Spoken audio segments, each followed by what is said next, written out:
Well, what the hell? This is a Salt City Hoops podcast. We're going to react to the lottery letdown. We're going to talk about what the Jazz do from here, what happens. I'm Dan Clayton. That's Mark Russell Pereira. Last night I said to Mark, I said, we should probably podcast tomorrow because it's either going to be maybe the most important day in franchise history to date, or it's going to not be that. And if it's not that, we're going to need a massive group therapy session. It turns out it was not the most important day in franchise history. It's just another lottery day filled with disappointment as the Jazz again slide back. This time they slide 4 spots back, Mark. And it's not just that they fell back. And here's where I will start, and then I'm going to let you cook because I know that you've been waiting for a chance to cook on this. It's not just that they fell backwards. It's that the teams that jumped ahead of them, it just tells you for sure that God is dead, that there's no reason to anything. Karma doesn't exist. Basketball gods don't exist. The Dallas effing Mavericks, after the calamity that was their midseason trade, all the injuries, they fall from the playoffs into the play-in, then out of the play-in. They did make the play-in. Sorry, they did make the play-in. Oh, they made They the play-in. wind up. Yes, sort of. They were present at the play-in. Somehow, they leap over all those teams to get the number 1 pick. Philadelphia, who was good and has like the reigning MVP, or was he the MVP 2 seasons ago? Doesn't matter. They have an MVP caliber player who got hurt. And so they just brazenly said, we're going to protect our top 6 protected pick. We're going to go the other direction. We're going to, like, more brazen than anything the Jazz did. It's just that Philadelphia only did it for, 2/3 of the season. For that matter, San Antonio has the last 2 rookies of the year, Mark Pereira. They drafted Victor Wembanyama. Then they were 4th last year and they got Stephon Castle. There's no reason. There's no logic. What I won't abide is anyone sitting here with their armchair quarterbacking saying, well, what this just proves that what the Jazz should have done is, no, I won't hear that. You know why? Because 2 years ago, the Jazz did a thing where they were actually like kind of good, kind of plucky good, kind of interesting. They were within 1 game of 500 in March, and they didn't move up in the lottery. And everyone said, well, that's why the Jazz should tank all year long. And then last year they did a thing where they were kind of fake good until they pulled the rug out, and then they didn't move up. And everyone said, well, this just proves that the Jazz should have done the other thing. So this year they did the other thing. They did that thing, Mark. They did the thing. And instead of getting rewarded, they moved back by 4 picks. Nothing means anything. The Jazz are going to pick 5th. How you feeling? Dan, I think it is quite telling that for how calamitous this event was, that no listener, no viewer, Dan is not on 2x speed right now. You don't have to check your podcast settings. You don't have to check your video settings. Dan, I don't think I have ever heard you this kind of ramped up as far as like, let me look. These are all the factors rapid fire as to why this is just incredibly preposterous. Like you're the logical, this point A leads you to point B kind of person, but if C happens, then D happens. Like that's how we communicate. Like that's how you analyze this team. You're incredible at this, and yet this preposterous 0.01% chance or whatever it was that like this collection could have happened has led you into such disarray, Dan Clayton. I mean, like if Toronto had won, I would have gone, hey, ethical tanking, blah, blah, blah. Like, okay, there's some order in the basketball universe. Maybe the Jazz were a little bit too brazen there with all the Oscar Tshiebwe games and all of the, whatever else. Playing Jaden Springer big minutes down the stretch, all that. If the Charlotte Hornets had won the lottery, which they were at least in the top 4, the ping pong balls did decide Charlotte's draft position. They did not decide Utah's or Washington's. Charlotte made it into the top 4. If they win, I go, okay, they weren't really super bad on purpose. LaMelo Ball was hurt, and Brandon Miller was legitimately hurt. But it was the Mavs, Mark. It was the Mavs. It was the Sixers. So You can't tell me that this has anything to do with basketball gods. I This just has to was do with shitty luck. this was the basketball gods do not exist. They haven't existed for Utah in quite some time. We know that, but in general, they're not existing unless this is some like we're gonna steal you up for even greater success in the future. I'm not gonna get into theology right now, but I had steeled myself for 3 years now, Dan, that the worst pick or the worst performance in the NBA gets you a 49% chance at picking fifth. 40 with coin flip. It's a coin flip that no, you're not going to get second or third. You have a coin flip at finishing fifth. So I've been steeled for a long time when I was arguing that like the Jazz there wasn't really a whole lot they could do except take a bunch of pennies on the dollar to get the worst record in the NBA 2 years ago. Finishing fifth, seventh, ninth, whatever. It's like you just kind of try to be as naturally bad as you can be. Some selective tanking against some similarly ranked opponents can get you maybe a little bit better, but the virtue of doing a whole lot to get the first or second or third worst overall odds just didn't best odds whatever. I struggle with speaking about best worst odds. I hate this. I can't wait for this era of Jazz basketball to be over for math reasons. But it's why I've always felt like, hey, they're probably going to pick fifth. But I think as fans, what you're looking for, and if you're analyzing the team as a casual or diehard whatever, you do look for, hey, that team is kind of being run pretty correctly. And man, you feel bad for a team of X, like a fan of X team who just has really bad luck. They're really managing it well and they're really trying. And when you see teams who have either pressed their luck way too far in the wrong direction or have enjoyed very recent success, it just doesn't feel, it really took the wind out of any sail I had. I was prepared to analyze any sort of fifth overall. Like there's a lot of interesting prospects that are, there's all-stars in the lottery throughout the lottery, I think. And hopefully the Jazz get one of them. And so I was prepared for that discussion. It just doesn't feel right that you can just trip into things like when you're planning. And that's kind of been my whole issue with the lottery for years and years. The NFL doesn't have a tanking problem because there's only 16 games and there's so many players on the field at one point that even a team who actually would very much benefit from losing the game, you just can't get an NFL roster to absolutely like guarantee lose a game. Like it just can't happen in the NFL with the variance they have. In the NBA, you absolutely will be able to get any situation to have the worst record. You can pull it off. Might cost you a couple $1 million in tanking fines in the process, but you can do it, no problem.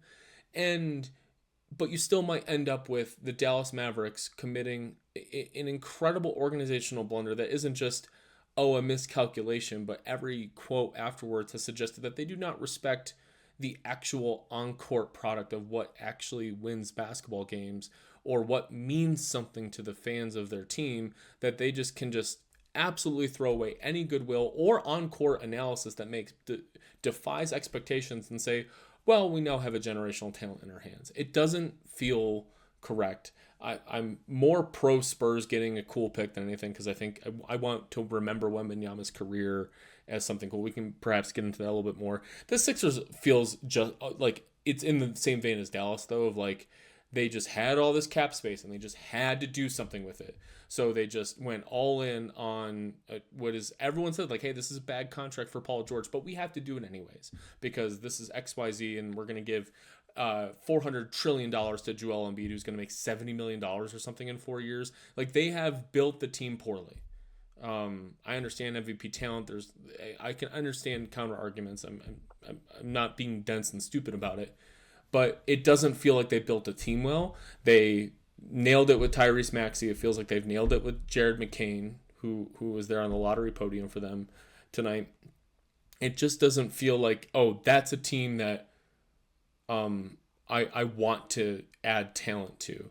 I'm really shying away from the word deserve because I think that's a little too ham-handed and I think too common of a word, but I think you can throw the word in there. And that's why I walk away Dan, I'm pretty sad walking away from today, mostly about the Mavericks. I do watch slightly biased pods, and he's a terrific Mavs fan. He famously hosted a funeral for the Mavericks this year. Like, it was incredible. He's a great fan. The Mavs has nothing to do with the Mavs fan base. MFFL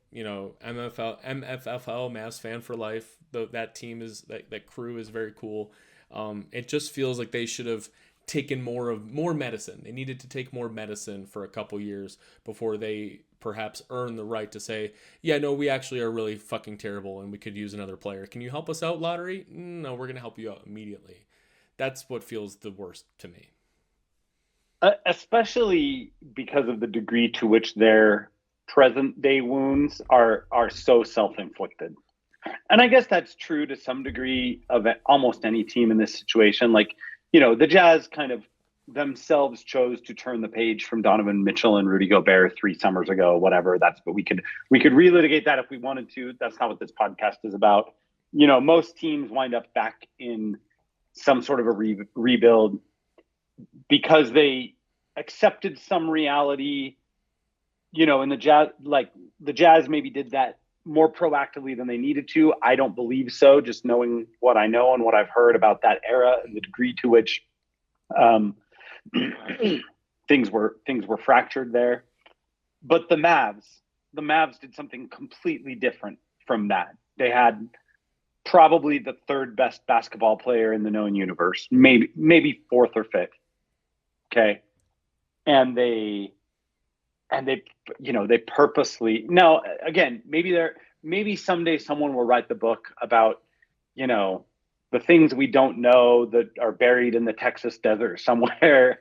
And maybe it will make sense someday, but for today, it makes so little sense that the heavy sarcastic air quotes here, basketball gods would reward them after, to your point, like, they didn't spend years in basketball purgatory. They barely spent months. It was more like weeks since they self-inflicted put themselves back on the fringes of the NBA map. And even then, it was only because AD was hurt and a bunch of other guys were hurt.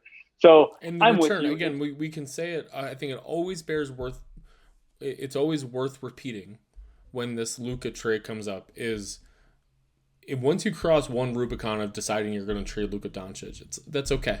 Like, I think that's insane, but okay, let's play. He's due for a $1 trillion extension. I get it. Maybe your ownership is telling you things that are really unsavory and you got to make a move. There's a lot more that you could tell your fans of, like, we are rebuilding the next generation of the Mavericks starting right now. Like, we look at all these draft picks, whatever. Like, we're really going to move forward. Instead, they treated it like a win now move and aged up, and they don't have a lot of draft assets in return. So if, next season, like, they don't get Anthony Davis, they end up getting a quadrillion draft picks and they win next year's lottery. They get a Boozer twin or the Falcone at BYU or something. Like, that feels like, they traded Luka, but hey, they got this new guy in the 2026 draft. This just felt like, hey, we're trying to win now. They're trying to win now. And they still ended up with this. That's when we talk about the Luka trade, I always want to focus on the return. Is they wanted to rebuild for the future, or like an objective point would be like, okay, rebuild for the future. If you're going to trade your star, that's what you do when you trade a star. And so they're saying, like, we're actually thought we got better on the court, and they didn't, and now they have no assets in return, and now it's rewarded. That's what just feels really gross. And again, I'm not mad at the Jazz. I'm not even mad at the NBA. Well, let's get into that. What we're all mad at is ping pong balls that bounced a certain way and at a level that's silly. And again, here's what the Jazz did since the rebuild started. They had a 37-win season, Mark. They won 37 games 2 years ago. Like I said, they were 1 game under 500 with like a month to go. Okay. So their net rating was a lot worse than that. They were the 23rd net rating in the NBA pretty much all season that season. So they were outperforming their net rating, but that's okay. They were a 37-win team. It didn't result in what they wanted in the Wemby year. The next year they were a 31-win team. They put their finger on the scale a little bit more. Didn't get what they wanted. It was a weak draft anyway. Whatever. Perhaps they did get what they wanted, by the way. Sure. Although I would argue that they knew last year's draft was probably an 8 or 9 man draft and they wound up 10th. So, reaping, sowing, whatever. I'm not mad about it. I'm just saying that's what they tried last year. And then this year, 17 wins. And I think that's what I'm sort of jokey mad at the Dallas Mavericks and at the basketball universe for inflicting this on us. But I think what bums me out the most is I listened to your monologue on this. You riffed for 10 minutes on last night's podcast about just what we just endured. Okay. And I endured it too. In fact, I had to endure it. I was there. I was at most of those games. I was sitting there, on press row, couldn't escape if I wanted to. And the whole time I thought it's okay. This is uncomfortable. This isn't always great basketball. I was okay with it for two reasons. Number one is because I really do have this weird, sick intellectual curiosity about what happens when you run Jaden Springer, Bryce Sensabaugh guard screening action in the middle of the floor, and that's weird. And I will deal with that someday. Is there something that you can take away from Bryce Sensabaugh, right? Like Springer doesn't have a future with the team most likely, but Sensabaugh kind of does. So like, is there something on that particular play that we can pick up on and say, right, hey, Sensabaugh has got something shooting a three off the dribble here in this particular motion. Is there something to build on? Because that's what you need in those types of seasons. So totally get it. I'm with you. So that's the one. That's number one. Number two is I was okay with it because the whole time I understood why they're doing this. I knew why this is the smartest. I don't even want to say smartest because again, this is not the hour for value judgments, but the most linear way, the most foolproof way to maximize your chance at good talent is to do what the Jazz just did. And in fact, you have a quote from Justin Zanuck where he kind of he's asked to reflect on the strategy. And he says what I would still say today after the ping pong balls did what they did, I would still say that Justin Zanuck is right, Mark. I think that they maximized their odds and the universe gave them a big fat middle finger in return. But the Jazz did everything they could to satisfy whatever entity decides which ping pong ball floats to the top of a drum. Yeah, so the quote in reference, certainly in a rebuild, you need good fortune and luck. But this is the best path for our organization because, frankly, these are the rules of the lottery. This is what we all knew. It's not changing anytime soon. But as an organization that we want to build a championship window and a championship caliber team, you want to act in your own best interest. We act in the best interest of the Jazz. And the rules that are presented, given the team what we have at this moment, this is the best route. Proud of our group. We got so much done this year in terms of evaluating our young players and knowing what we have to be able to make good decisions to add to it. Gave ourselves the best possible shot that you can. That's all you can ask for. And he's right. That is all we can ask for. It just becomes a lot more difficult now to build this team. To his point about, hey, we now know our young players and know what we have. We know what we don't have, I think is what is unsaid there, and what we have to build from it. It becomes a lot easier if you have Cooper Flagg. It becomes a little easier if you have Dylan Harper, Ace Bailey, VJ Edgecombe, right? And then it becomes a lot more mysterious when you are adding, from those four players, you are adding good prospect, all-star, Hall of Fame, who knows? But like it becomes more of throwing darts a little bit because there's been so many amazing prospects that just didn't happen in the NBA. There were even with Cody Williams and Dante Exum and there are players that you think like, hey, this is going to be a real player that just didn't happen, and now we have a little bit more of a mystery box to build from. Yeah. Well, that 2014 draft, you mentioned Dante Exum, and that's the draft that I always go back to when I hear people forecasting kind of what a particular draft is going to yield in terms of star power, because I remember the ramp up to that draft and everybody was sure that there were like 4 or 5, not just all-stars, but 4 or 5 guys at the top of that draft who would really change the trajectory of their team. And granted, it's 11 years later. I mean, a lot happens in 11 years. But if you look at that draft even 5 years later and look at what it yielded, it was Andrew Wiggins, good player, Made one All-Star team, mostly as a result of some K-pop stuff. Most people think that did All-Star he make an selection. All-Star team? Yeah, he made one. Most people consider that, to put it kindly, as a generous All-Star selection, and to put it less kindly, as sort of a ruse. Jabari Parker, who was out of the league, 6 or 7 years after that draft. Joel Embiid, who in a given season is either an MVP candidate or someone who plays in 30 games. And there's really no in between with Joel Embiid. So you can call that a success if you want. An MVP candidate. Great.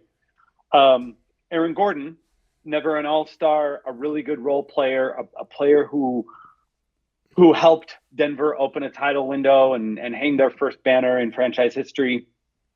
And then Dante Exum, who, again, when he's healthy, is a good role player. That's what the top of that draft yielded. And everyone was so certain in June of 2014 that it was a 3, 4, 5 all-NBA player type of draft. What's funny is even today you rattle off those names, and I still have in my heart like, oh, those are pretty good prospects there. Like I still like all those guys.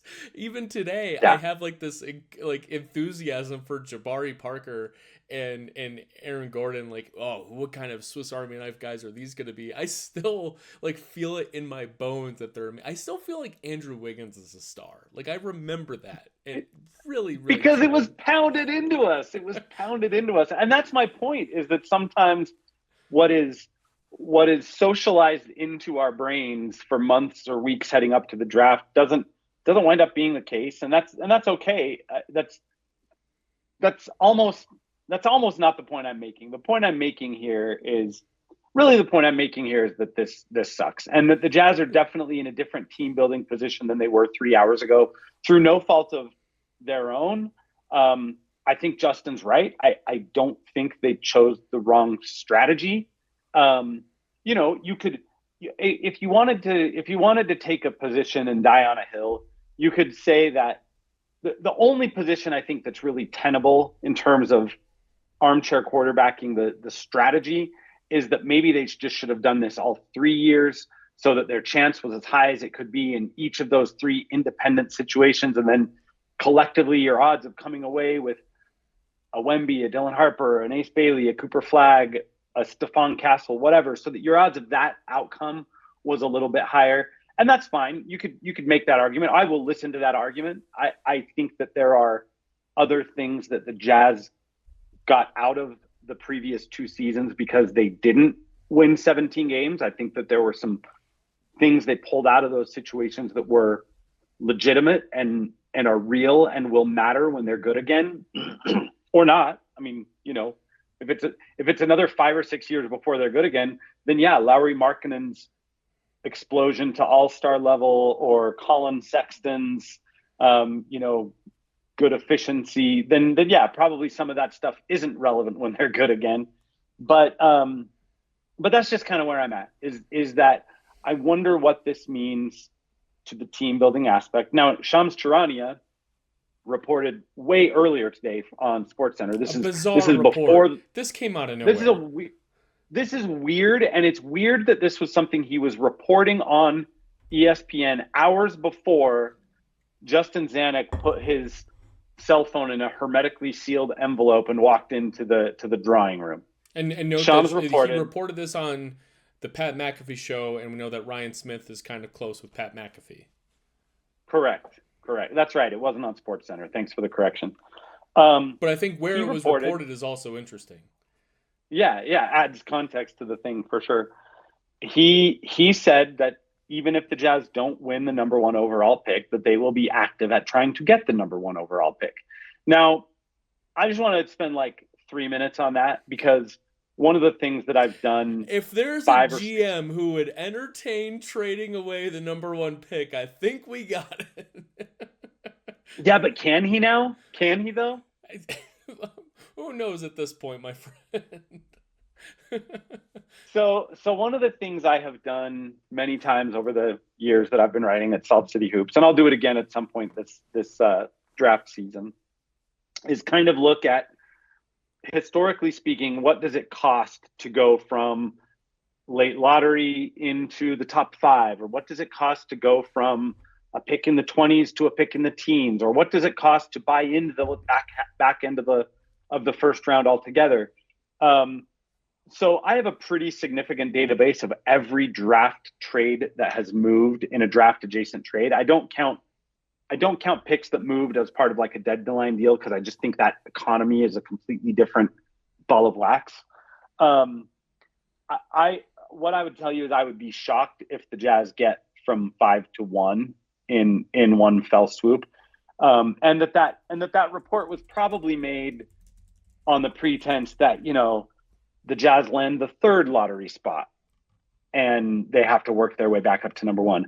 Now, looking at the order post lottery, I think there are some teams here that would answer your phone call. Like I think there's a scenario, because Philadelphia does have some bad salary. There's a scenario where Philadelphia is taking Utah's phone call and they're having some discussions there. So maybe if you get from 5-3 because you throw an extra pick in there and you take some bad salary, then can you do 3 and some other stuff to get up to 1? I don't know, maybe, but it just sucks because before this happened, you could imagine a scenario where the Jazz just could draft Flag or Harper with their own pick and not have to give up a whole bunch of assets to get there. And then they would still have all of that other stuff to go get another guy. I don't think the Giannis stuff is super realistic, but like, let's say you could go get a borderline all-star guy, a guy who's still got some ceiling left. Like, I've got names I like, but we don't even have to go there. My point is just like,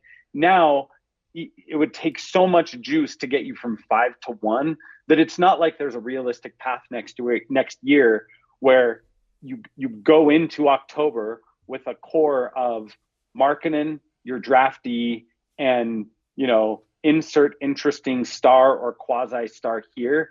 So that stinks a little. I don't know.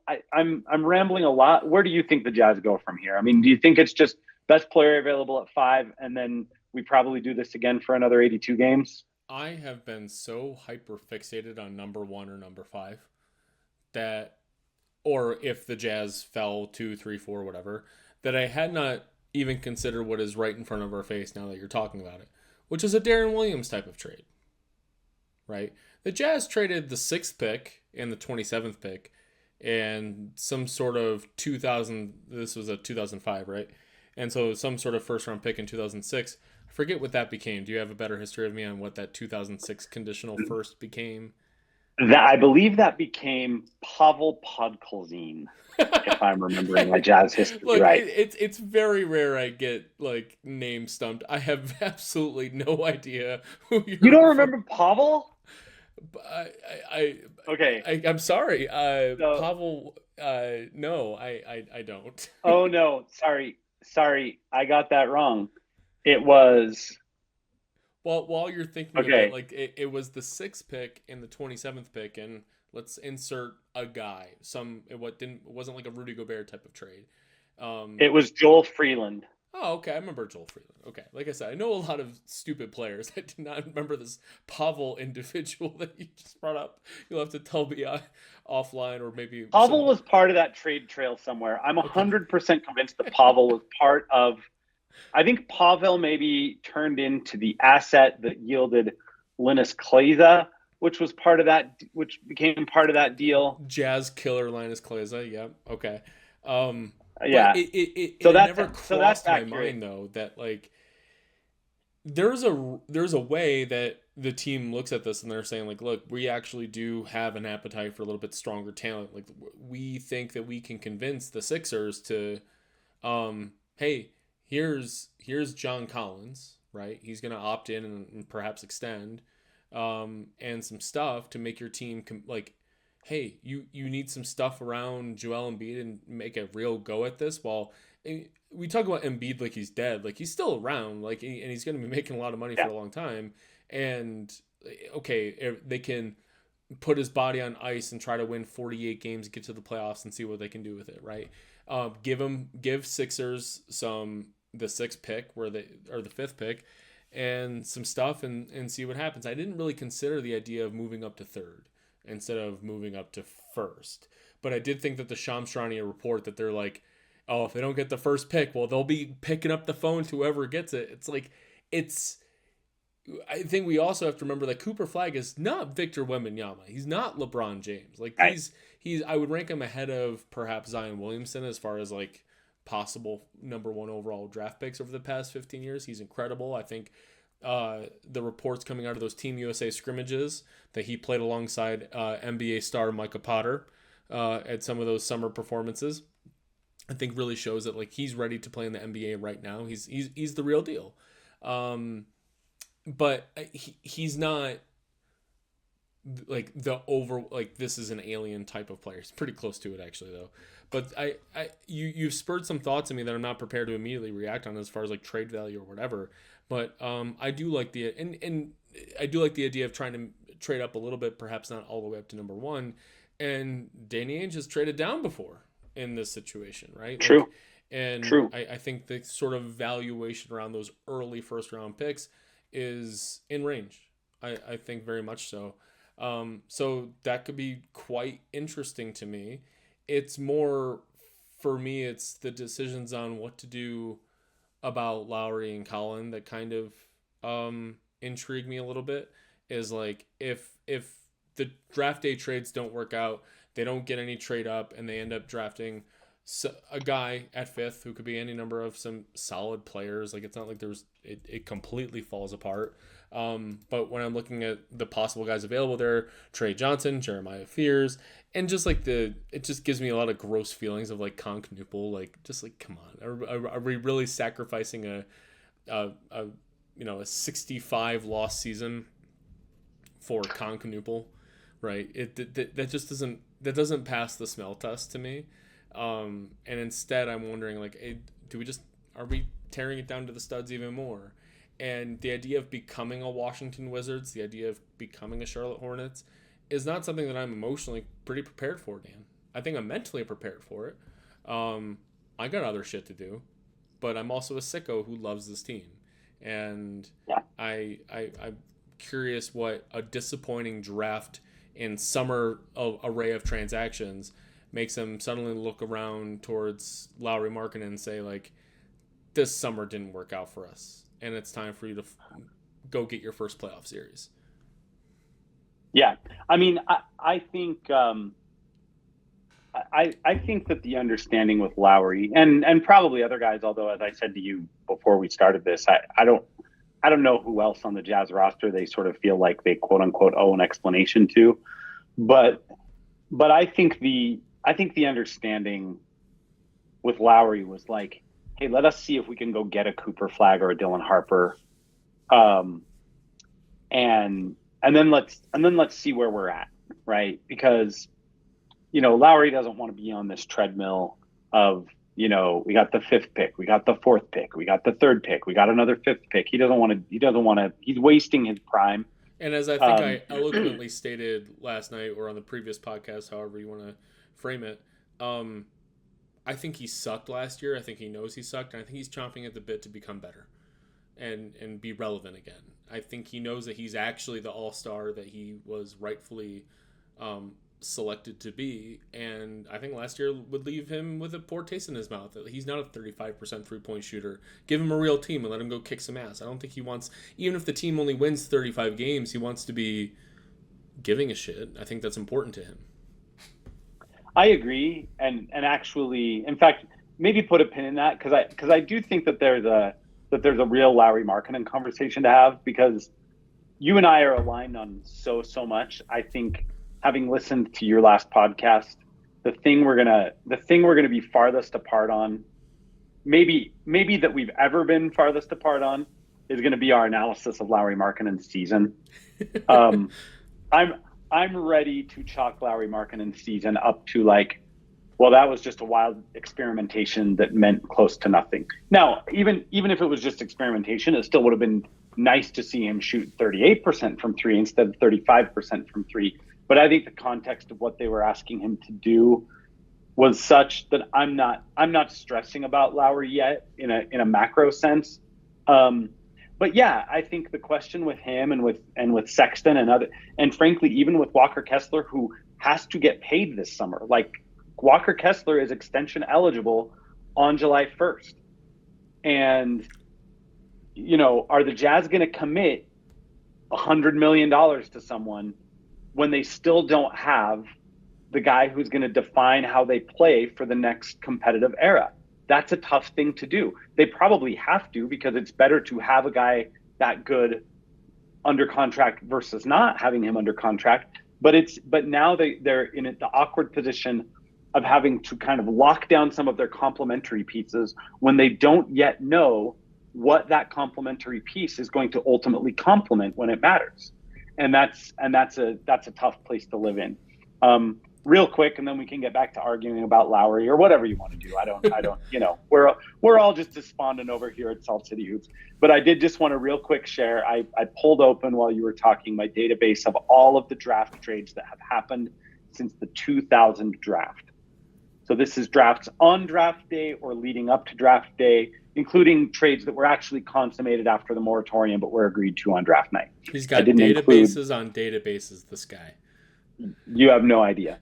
So the only time since 2000 that the number one pick has moved, Danny Ainge was involved in that. That was the move down trade that you referenced. When Boston had the number one overall pick in 2017, Danny thought there was a better player available at 3 in Jason Tatum, so he moved down 2 spots and got an extra lottery, what became a late lottery pick for it 2 drafts later. That became Romeo Langford at the 14th pick in 2019. So basically, someone moved up 2 spots at the cost of 1 extra semi-decent pick. That's the only time the number one overall pick has moved in these 25 years worth of drafts. The well actually crowd will point out that Andrew Wiggins was traded after he was drafted number one overall. I think that's different. That happened because LeBron chose to go back to Cleveland, and then Cleveland had to put together kind of a win now core. It didn't make sense to add a number one overall pick. They traded him to Minnesota to bring Kevin Love to help LeBron win a ring in Cleveland, which he did. To me, that's a different, the same way that I don't count like the Jazz getting Gordon Hayward from a trade they made 6 years earlier. I think that's a different kind of marketplace than actually trading guys on draft night. Yeah, it's probably in between the two, right? It's like the Cleveland's trying to win now, and like the number one pick is the star player, and it's like, well, we can add a whole lot to LeBron James to actually go win a title, and like it's somewhere in between the two. So I'm fully agree with you that it's not like a draft day trade where we're analyzing the differences between prospects and saying, well, this prospect is X better than Y prospect, so we're going to make just a total value judgment on future picks and things. I think what's interesting to me about the Jazz position is that we're seeing how Oklahoma City is already navigating their cavalcade of onslaught of first-round picks that keep coming their way, right? And even second-round picks that are immediately contributing. I'm failing to remember the name right now, but their early second-round pick is already a competent backup point guard as a rookie. Like we talk a lot about Isaiah Collier, and the fellow that the Thunder have that they drafted in the second round looks just as good as, if not better than, Collier as a backup point guard. No, you're not talking about Case and Wallace. You're talking about the other. No, they're rookie this year, and I'm being a great podcast host by failing to remember his name. But their trade of Josh Giddey is, hey, we're not going to pay this guy, so we got to get rid of him. And there's a whole lot of value judgments as to who Josh Giddey is, and they brought in Alex Caruso, so it was a slam dunk trade for the Thunder. But these sorts of decisions might get harder and harder and harder as Jalen Williams, Chet Holmgren, obviously Shea has his money already. Like, these guys are going to have to be paid and paid and paid. They gave amazing extensions to players like Isaiah Joe and Aaron Wiggins, but hey, there's players higher up on the pecking order that might need to get paid earlier. So I'm thinking, I bring this all to say is that the Jazz have an infinite number of first-round picks to say that, hey, are they looking ahead to say, look, we don't plan on having all these guys on the team anyway. Like, these first-round picks are going to turn into other shit later, or we can use them now to add what we think is an actual calculated bet on a real talent instead of saying like, well, we're gonna just get Jeremiah Fears or Concanupel and see what goes from there. Although I do say I think Jeremiah Fears is an incredible name, and I would love to have. That seems like a Utah Jazz guy to me. But that just on name alone, just on sometimes it's all that matters. Like I just think like the top 4 of this draft is just incredible name stuff. Ace Bailey, Dylan Harper's just a good name. VJ Edgecombe. I love that he plays for the Bahamas national team already. Watching he and DeAndre Ayton last summer was actually, it was last summer, was pretty delightful. Like it was really cool watching him play there. And Cooper Flag, what a cool name. So I think this is a good name draft. And I just hope it doesn't end up with Concanupel, which just sounds like a bust. That there's no way we're talking in 15 years that Concanupel, franchise changing player, that just doesn't feel right to me. For what it's worth, I like Concanupel. Not as like the prize for enduring a 65 loss season, but I don't know. I'm a sucker for guys like that who like do one or two things at an elite level and do everything else well. I just think that's a good path to having a long career. I don't think he'll change a franchise's trajectory. And back to the point of why we're all upset tonight. Like that's what we thought 65 losses could or should. Again, should is doing a lot of work in this analysis because nothing should happen, right? Back to my intro, nothing means anything, but that's the thing. Is the Jazz. Sorry, finish, please. Well, just that again, they still are without a player who's going to define them for the next 5 to 10 years. Yeah, it's I was mentally preparing myself for getting I know I said 49%, I was pretty much settled that was a likely outcome, but I also thought, hey, Flag or Harper, like this is now you can convince yourselves that you can use your cap flexibility to do a Houston, to do a Detroit, and make surgically precise veteran additions to go after a 43-win season, right? And see what that means for the following year. Now, I think the successes of Houston and Detroit, now I'm just being like, well, it didn't work out, so now I'm going to think about the negatives of the whole thing. I think what Houston and Detroit enjoyed over the past season and a half, 2 seasons or so, is the exception that proves the rule. We've seen oftentimes over the past several years, 20 years you can go back, a team kind of just living in like, hey, we got some young prospects, or we got 1 or 2 young prospects. Now it's the time to just, like, that's it. All we need is just the 1 or 2 rookies and we're going to go. And they would just end up falling on their face. It was often, ironically, Detroit who would often kind of do a lot of that situation. So I think if Utah looked around and said, hey, we're going to start adding players to make this team competent again because we only have X amount of years of Lowry's prime. Even if we wanted to re-sign John Collins, like he's only 27, but there's a certain amount of prime years for him. Walker Kessler before extension kicks in. Like, is there something we can build around right now? Do we need to add veterans right now? And now with the Jazz draft position, barring a trade, I couldn't be further from like, I really hope that they make negative additions this summer as far as win now anything. Like if they want to bring competency and bets and 17 wins was way too few and they just want to kind of be more of a 30-win team and bring in like Malik Beasley type players, like his quality of player, like I really don't have a problem with that. But if we bring in like 5 or 6 veterans that keeps Cody Williams from seeing the floor anymore, like no, I think this is still a losing franchise that needs to focus on development and losing some more and just not pissing off Lowry. Just don't piss him off. That's I think the bar is high for him from what we know about him, but I just don't want to get into any sort of forced trade situation or just a guy who isn't trying his hardest. Yeah. And again, assuming that there's no path to some kind of a meaningful, not just a move up in the trade, but some path to a meaningful something that changes the short-term future, like which something like that could still be out there. But that's what's I guess challenging is how obvious that path was. Because here's the thing: it's not just that you missed out on a Cooper Flag and instead you're going to draft Trey Johnson or or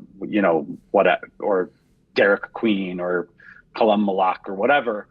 It's that if you had Cooper Flag, suddenly you're in a basketball situation with a little bit more cachet. And that's not to say that I think the Jazz would have suddenly become this free agent destination because of one lottery outcome. But like if you're in a situation where you're trying to trade for a guy who becomes available, it's a little bit different saying, calling a guy's agent and saying, hey, we're negotiating with your team because we want to bring you. And by the way, you're going to play with one of the most exciting young prospects of the last 10 years of drafting, and Lauri Markkanen, who, when he plays with a real point guard, is a borderline all-NBA player. Like, that's different than just being like, hey, Giannis, we're trying to trade for you, but we don't know what the hell we are, even if we get you. And again, I don't mean to get hyper-focused on Giannis, because I don't think the Giannis thing is he's super symbolic realistic of the type of guy we're referring to. He's symbolic of the type of move that they could make this summer if they wanted to use their draft position to springboard into something more interesting more quickly. And now that I just don't think that is available to them, barring just a just completely unprecedented combination of moves. It's now a longer term game that just feels like a little bit of a mystery to me. It's hard for me to grasp. And it's also, we're recording this just a couple hours after the draft, where I'm just still pretty despondent over like who's actually going to succeed here. And the NBA playoffs have been spectacular. I've had a lot of fun just being a basketball fan. And I'm taking a small hit here. The Knicks-Celtics game was enjoyable. I think this Warrior series, despite Curry being out for a bit, has been incredibly enjoyable. And there's also just this niggling feeling of the last real memories people have of the successful Utah Jazz is still an aura of disrespect, of saying like Rudy Gobert sucks, he's not worth it, right? Donovan Mitchell can't play in the clutch, and all these situations of like, hey, that last great Utah Jazz team that we all believed in, the general senses of like, well, they were fraudulent. No one is looking back. You have to go all the way back to the Darren Williams Utah Jazz teams, where they were universally considered like, well, they just ran into those great Laker teams. Like, what can you do? But hey, Darren Williams is pretty nice. Like, oh, I loved Mehmet Okur, and who doesn't love Andrei Kirilenko? That's like the last team that the larger NBA sphere has felt like.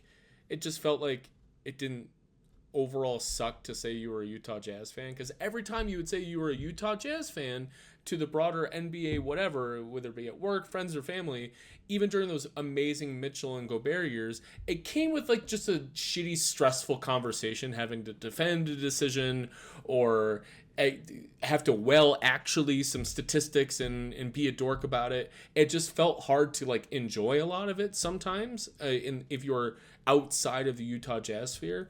And so it has felt like a really long time that the Jazz could feel like, hey, there's some real cool shit happening here. And so when Lauri Markkanen gets the Most Improved Player award, and when you see Will Hardy continuing to be eloquent and give a shit about his players and how much is the top of the bench and the end of the bench really care and fight for him, you know that there's real pieces here to get excited about. But when nobody else cares, it's a tree falls in the forest and nobody's around kind of a feeling of I liked watching certain things grow. I liked watching the Springer Sensabaugh guard pick and roll, because I like watching a logo I care about on a, just put a ball in a basket, like that kind of on random cool. Dudes. I'm sorry. On random dudes, like, yeah, it could be against other laundry. It doesn't matter to me. And it felt like this was the draft to at least say like, oh, we're not getting first, but we're probably gonna get second, third, fourth. Like, it's gonna be we're gonna get one of those players that's gonna be like really relevant and propel us. And now it just feels quite mysterious and empty. And I don't have a natural conclusion for you, nor do I have a natural conclusion for this whole dang conversation we're having. But I'm also anticipating going into this. So the last thing I'll say on this particular topic is, we know Danny Ainge ain't sitting around. We know Justin Zanuck ain't sitting around. And Ryan Smith is a fan of this. I don't know exactly how deep his pockets go, but that doesn't particularly matter for this era of the Jazz. He cares about the team in a way that he can be hands-off and trust Ainge and Zanuck to do the right things. And next year's draft looks incredible. It's not a one-player draft, although maybe it is. But there's some talent next year that this summer is not going to be empty and devoid of meaning. It just doesn't feel as full of direction as we were hoping it would be a couple hours ago. Dan, does any of what I just said make any sense? It does and it doesn't because of where we're at. But yeah, I mean, I'm not despondent about. Like I knew that even with Cooper Flagg, there was a good chance that we were watching another 28-win team next year. That's okay with me. Like I understand the process of building an NBA competitor and everything that demands. I thought you made some great points on the last podcast about Ryan Smith and whether his fandom is going to make him a certain type of owner. And I think that when like I want to be careful to not sound like I'm rooting for something I'm not rooting for, because what you don't want is like #new owner syndrome, where he tries to Ishbia his way to instant relevance and then you paint yourself into a corner.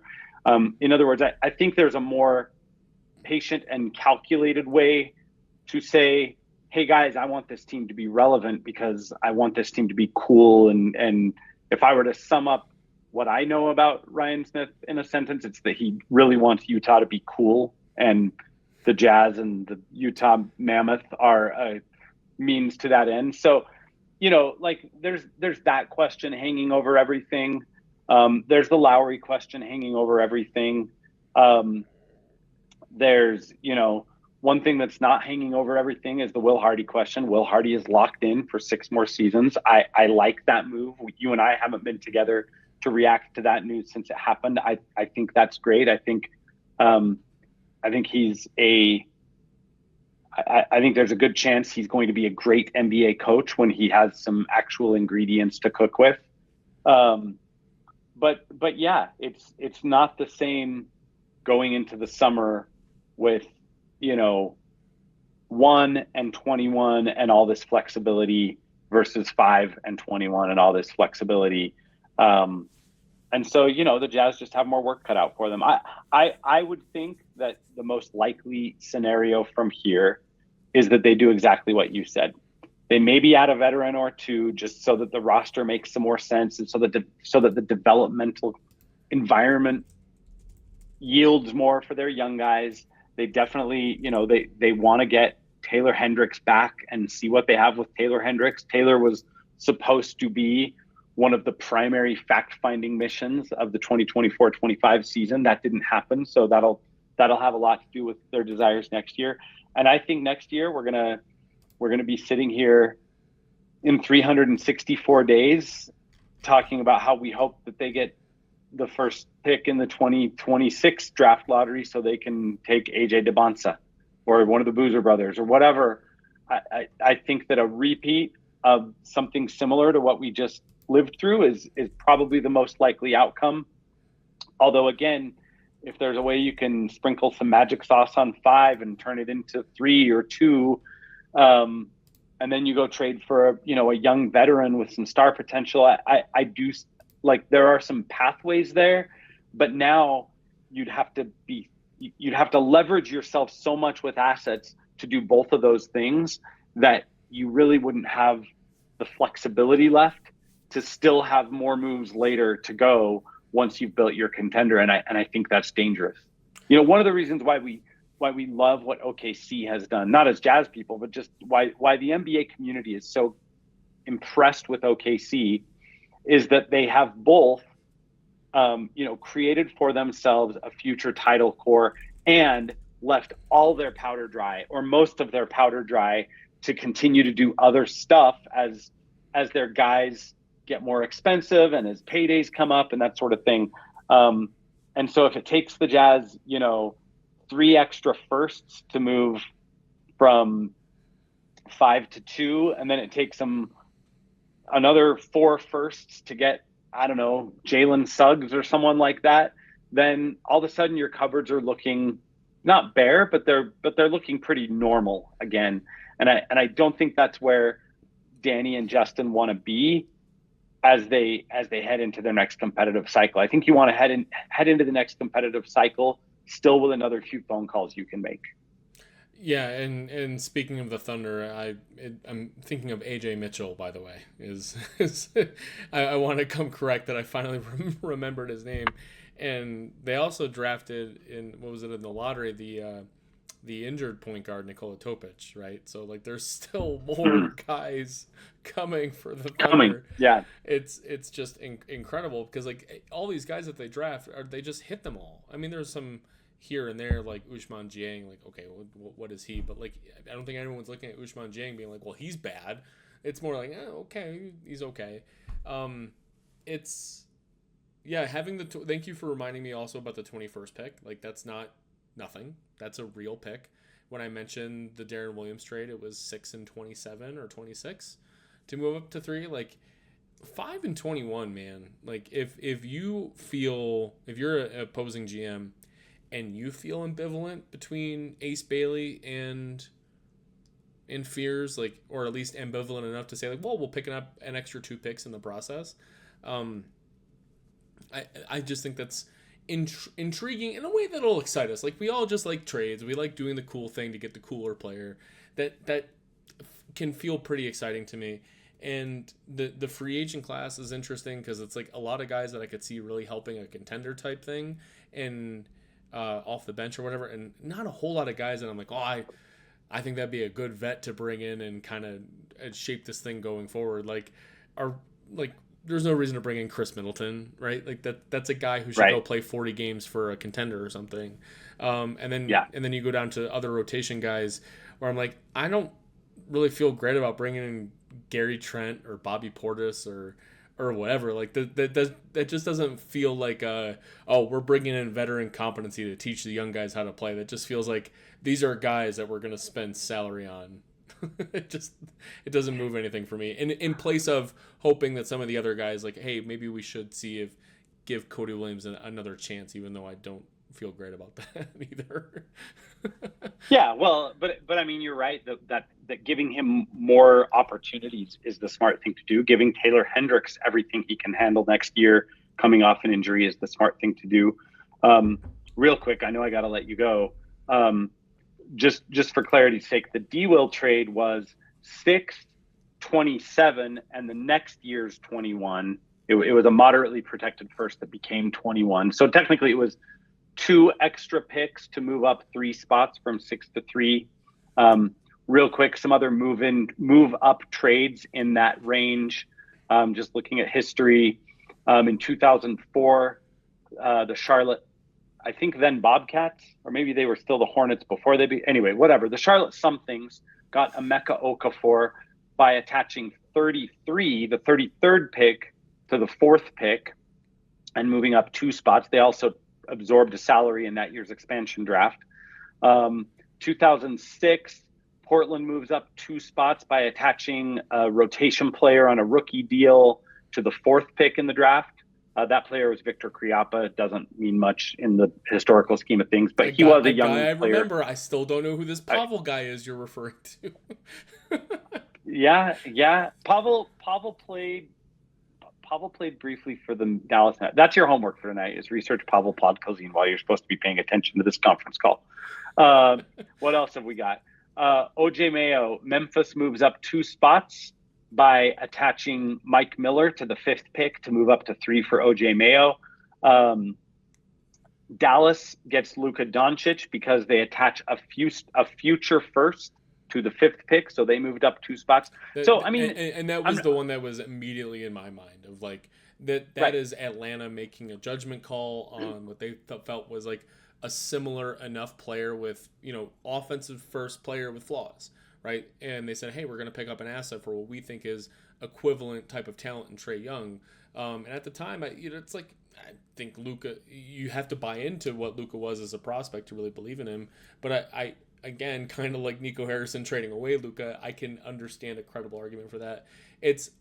I'm loving this. I can't wait to read your post about this because I think this will really help Jazz fans with kind of understanding like a lot of these asset or asset and a half plus a pick can get you what you want. If you want a specific player, and there's just something about an opted in and extended John Collins, or just even just an opted in John Collins and Colin Sexton, and the fifth pick can get you Ace Bailey. Like that seems credible to me. And I'll just end here because, why not end on something that is a big vague statement that is a cliffhanger for the next conversation. Before your vague statement, the reason that becomes more likely is all of the Mavericks aren't trading flag, whatever. But the Sixers and Spurs they're going to try and make the playoffs next year, right? So it becomes more attractive for them to add actual players. Well, and the Sixers is where I was going, because I do believe that the Jazz Paul George rumors last summer were that there was some shred of truth behind that, and now Philadelphia is going to have a hard time finding a way to be competitive again until they can move Paul George's salary. So there's a team that wants to be where they're at in the draft, that has the ability to help them with that salary, and that at least 12 months ago or 11 months ago, 10 months ago, was not averse to the idea of employing Paul George. Now that's a bad, if Paul George has just lost a step, if last year wasn't an outlier and this is just new Paul George at the start of the decline, then that is a bad salary. BAD, bad salary. He's gonna make 51, almost 52 next year, and then it goes up, and then it goes up again with a player option. It's a bad salary. But I guess my point is just there is precedent for teams moving up within the top, 5 or 6 spots in the draft. The Jazz have some ways to do it. They have some potentially motivated, sellers if they give teams a chance to do something. We'll see about San Antonio. There's a lot of ways San Antonio. I mean, that just imagine that having the chance to put Dylan Harper next to Wemby. If Dylan Harper is as good and as surgical a pick and roll practitioner as we think he is. But anyway, I keep saying I'm going to come in for a landing, and then I keep starting new points. Mark, any last thoughts before I cut you loose? Disappointing day, but we'll see what the Jazz do here. What do you want to end on? So I have recently learned that just talking about your feelings out loud just makes you feel a whole lot better. And personally, professionally, whatever, Dan, I just actually feel a whole lot better. Like just talking to you about this, and it's not just like the idea of moving up in a trade. It's just, the NBA community at large talked about it on the internet about how we're all kind of collectively disappointed that the Mavericks got the first overall pick, but that just didn't satisfy and made me feel any better. It was just like, okay, we're all upset. That doesn't make me feel better. But now just kind of thinking about, hey, this is the reality, right? What are we going to do? And do we trust the people at the helm? And I do. And I like the idea of what we can do going from here. I think the way we're apart on Lauri Markkanen should be digested this summer, perhaps. I don't think we're actually different at all on his prognosis and who he is and what he's going to be. Just more of our analysis of this past year, perhaps. And I just feel better just talking about it out loud. And hopefully the folks listening to this or watching this just kind of feel like, hey, I'm not supposed to feel like everything is fine. I just feel better about our place in life. And let's see what happens this summer. Yeah, sports are supposed to be fun. So hopefully at some point we'll enter the phase where this is fun again. We won't get full on into the Lauri Markkanen thing. I do think it matters that most of the Jazz's young players, as I'm watching the second round of the playoffs, I can't imagine most of those young guys contributing on the teams that are currently in the second round of the playoffs. And that's a bummer. And that's probably true because they're still super young. They weren't high lottery picks. But that's kind of the next thing we have to figure out is like, what's the baseline for a Keontae George, for a Bryce Sensabaugh, along with the analysis about what just happened with Lauri Markkanen, with all these guys. But yeah, you're right. It still has the potential to be a really interesting offseason, and one that could have a lot to do with the way that the eventual contending version of the Jazz are built, even though perhaps not in the most obvious way that we all hoped when the sun came up this morning over the godless basketball universe. Because what we have learned today is that nothing means anything, and that the basketball gods don't exist. Mark Pereira is over there. I'm Dan Clayton. Thanks so much for joining us. Hopefully this has been, if nothing else, fun and cathartic, and for you to understand that there are people feeling the way that you feel and trying to have a laugh about it in between, deep sobs and sighs. This has been a Salt City Hoops podcast. We'll catch you on the next one.